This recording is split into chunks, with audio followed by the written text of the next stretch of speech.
We will now have a presentation from our party's own Emile Schepers, the former international secretary of our party and member of the Peace and Solidarity Commission. He will discuss the trends of imperialism in the 21st century. Emile, we now give you the floor.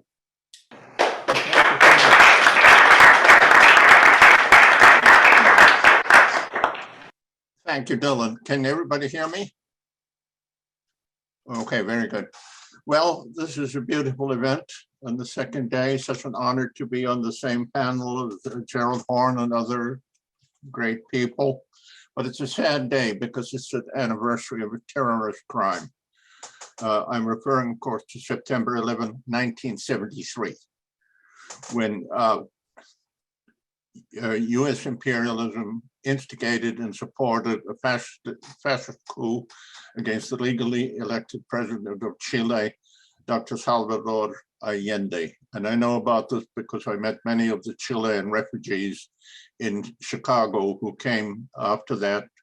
Interestingly enough, the United States refused to let any Communist Party members come here at the time. But speaking about imperialism, of course, is natural for our party.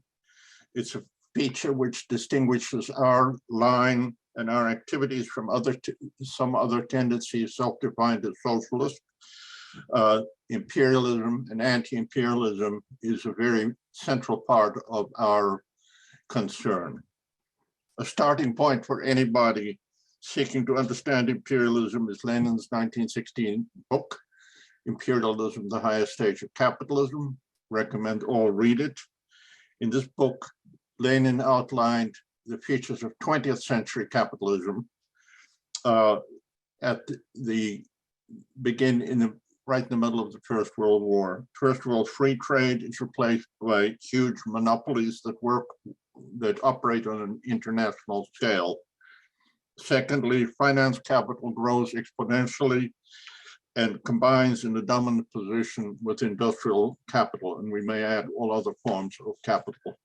Thirdly, not just goods, but capital itself is exported all over the world, and all the poorer countries fall under the subordination of transnational capital. For Lenin, imperialism is not just a feature of 20th century capitalism, but is the proper name for 20th century capitalism itself. Capitalism is imperialism, and imperialism is capitalism at the international scale in the 20th century. And this has not changed in the 21st century. After the triumph of the 1917 October Revolution and the rise of the USSR and the Comintern, the anti-colonial freedom movements in colonized and semi-colonized countries, including South Africa, where I was born, increasingly saw communism and the communist movement as not just a source of inspiration and ideas, but also of material support for their struggles against the colonial powers and the wealthy capitalist states. This tendency increased after the Second World War and the coming of the power of socialist governments in Poland, Czechoslovakia, Hungary, the German Democratic Republic, Bulgaria, Albania, and Yugoslavia. Shortly after the Second World War, there were socialist revolutions in China, Korea, Vietnam, Laos, and Cuba, and strong anti-imperialist movements influenced by Marxism, Leninism, in many other countries around the world. The leaders of the powerful imperialist systems and states made it their business to undermine the existing socialist states and block any social advances in other countries.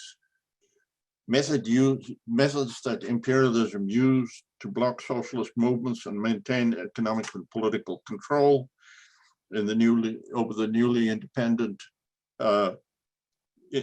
in poorer countries, as Kwame Nkrumah put it, neocolonialism, included everything from pouring foreign aid money into those countries, generally channelizing the foreign aid to groups that oppose socialism, right-wing organizations. And we can of course list many examples, but for example, USAID, the National Endowment for Democracy.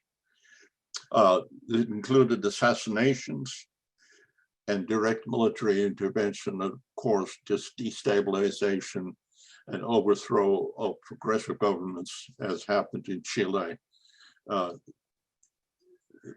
1973. All of in our own times, labor union, certain at that time, certain labor union leaders, cultural figures, the media, academic, and in our own time, the internet and social media have all been marshaled in an organized way to block the advance of socialist ideas and communist activities. Now, since the collapse of socialism in the Soviet Union and Eastern Europe in 1991, both the remaining socialist countries and pro-socialist people's movements in the global south have been facing very great difficulties since they lost access to fair trade relationships and material and ideological support, or at least it was very greatly reduced. The neoliberal package of free, i.e. monopoly-dominated trade, elimination of labor and environmental protection regulations, privatization of public resources, and austerity are the prices that poorer countries are forced to pay to survive in the 21st century economic and political environment. Mechanisms include trade sanctions, such as the representative of the Communist Party of Chile described to us yesterday, so-called free trade agreements, such as CAFTA-DR, which includes the Central American countries and the Dominican Republic, and structural adjustment programs such as those promoted by the International Monetary Fund and the World Bank, both of which entities are, of course, imperialist controlled. The poor of the countries find themselves trapped in unpayable debt with dire consequences should they default. And they have to keep themselves in the good graces of the private bond rating agencies, such as Moody's, Standard & Poor's, and Fitch, even to be able to get any developmental financing in the international bond market. So it's a web of restraints and controls controlled by monopoly capital and supported and organized by the imperialist states, principally the United States. Let's not forget that the United States is the main one by far. There are the private equity funds such as Elliott Management, but they buy up sovereign debt of poor countries at discounted prices, and then they try to force those countries to pay them the full amount of the original value of the debt. We all remember, I think, how Elliott Management managed to get a court in Ghana, of all places, to actually seize a warship of the Argentine Navy a few years ago in this horrible dynamic. Our late comrade and Comandante Fidel Castro Ruz tried to convince the debtor countries that they should boycott payment of the international debt, the unpayable debt, but this did not happen at the time. And since then, the sovereign debt of the poorer countries has continued to grow at a rate faster than that of the wealthier countries. And recently, the United Nations released statistics showing that under the conditions of the pandemic, this has increased. That is to say that poorer countries are getting more indebted faster than the richer countries. Of the greatest importance is the predominance of the dollar in international trade. This fact has been effectively used by US imperialism against socialist Cuba. Even in the conditions of the panic, Cuba has been impeded from buying life-saving healthcare materials in the world market because of US law, including the many new sanctions imposed on Cuba under the Trump administration in the United States, block sales of many things that are absolutely essential. And Cuba can't buy much on the basis of its own currency because it's not hard currency, and therefore its use for international trade is severely limited. There are efforts underway to change the situation. There's discussion among the BRICS countries that's been going on for a while. And of course, the dynamic rise of the economy of the People's Republic of China leads to the real possibility that yuan become an alternative hard currency. This is one of the things that no doubt is causing imperialism's heavy focus on confronting and restricting China right now. So does this impact the workers in the United States? It most certainly does, and all in a negative way. By keeping poor countries poor in a world dominated by international monopolies and international trade, imperialism motivates US employers to move operations overseas in search of cheapest labor possible, thus exercising downward pressure on wages, benefits, and working conditions in the United States. Secondly, the massive super profits created for the wealthiest people in the United States greatly increase the inequality in our own country. And since wealth and power in capitalism are fungible, that is to say, they can be easily converted to one thing into the other, it erodes democracy even more, and this is one of the bases for the possibilities of fascism that have risen so dramatically in the United States in the last couple of years. This stage of capitalism is creating multiple crises which affect workers and other ordinary folk everywhere. Suffice it to mention the climate crisis, which is very much a product of the late capitalist mode of production. What is to be done? Professor Horn asked that, and I ask it too. First of all, the last words of the Communist Manifesto are, workers of all nations unite.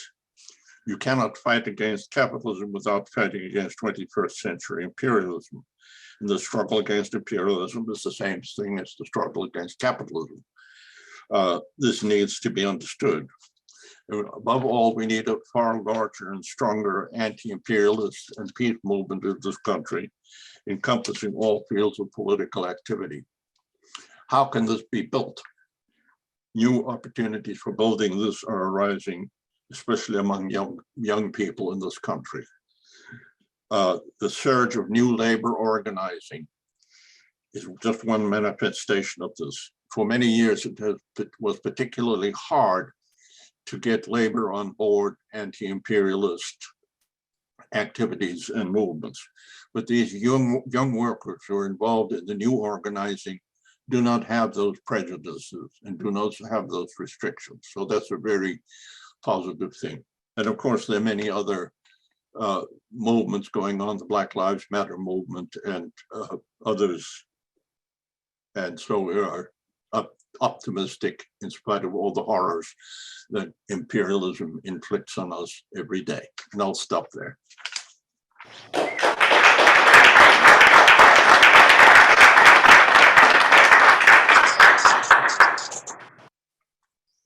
Thank you, Comrade Schepers. We will now open the floor to discussion. First, we have a question from the audience. This question is, could Emile describe the growth of anti-imperialist economic organizations around the world that are challenging the current IMF World Bank hegemony? Yes, that's true in every country in the world.